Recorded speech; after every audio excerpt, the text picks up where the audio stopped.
ഇങ്ങനെ ഒരു പിറന്നാൾ സമ്മാനം ഒരുപക്ഷെ ആർക്കും ലഭിച്ചിട്ടുണ്ടാകില്ല. തൻ്റെ രണ്ടാം പിറന്നാൾ ദിനത്തിൽ ലഭിച്ച സമ്മാനത്തിൻ്റെ കൗതുകവും അമ്പരപ്പുമെല്ലാം ആ കുരുന്നിൻ്റെ കണ്ണുകളിൽ മിന്നിമറഞ്ഞു.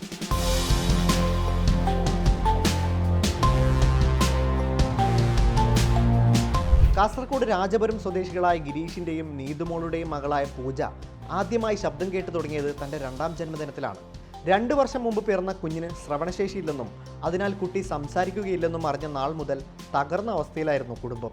കോക്ലിയർ ഇംപ്ലാന്റേഷൻ നടത്താൻ വരുന്ന 10 ലക്ഷം രൂപയോളം ചെലവ് താങ്ങാവുന്ന അവസ്ഥയിലല്ലായിരുന്നു കുടുംബം. അങ്ങനെയാണ് ലിസി ആശുപത്രിയിലെ സൗജന്യ കോക്ലിയർ ഇംപ്ലാന്റ് ശസ്ത്രക്രിയ നടത്തുന്നതിനുള്ള ലിസ് ശ്രവൺ പദ്ധതിയെക്കുറിച്ച് കുടുംബത്തിന് വിവരം ലഭിച്ചത്. കുടുംബത്തിന്റെ സാമ്പത്തിക സാഹചര്യങ്ങൾ മനസ്സിലാക്കി ആശുപത്രി മാനേജ്മെന്റ് പൂർണ്ണമായും സൗജന്യമായി ശസ്ത്രക്രിയ നടത്താൻ തയ്യാറായി. 2 ആഴ്ച മുമ്പ് 5 മണിക്കൂർ നീണ്ട ശസ്ത്രക്രിയയിലൂടെ കുഞ്ഞിന് ഇംപ്ലാന്റ് ഘടിപ്പിച്ചു. 2 വയസ്സ് തികയുന്ന ജൂലൈ 26-നായിരുന്നു ഇംപ്ലാന്റിന്റെ സ്വിച്ച് ഓൺ. തങ്ങളുടെ മകൾക്ക് കിട്ടാവുന്നതിൽ വെച്ച് ഏറ്റവും വലിയ പിറന്നാൾ സമ്മാനം നൽകാനായതിൽ സന്തോഷത്തിലാണ് മാതാപിതാക്കൾ.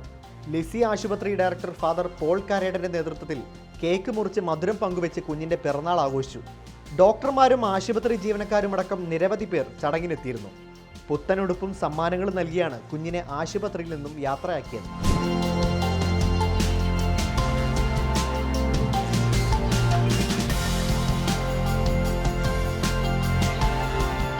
റിപ്പോർട്ടർ, കൊച്ചി.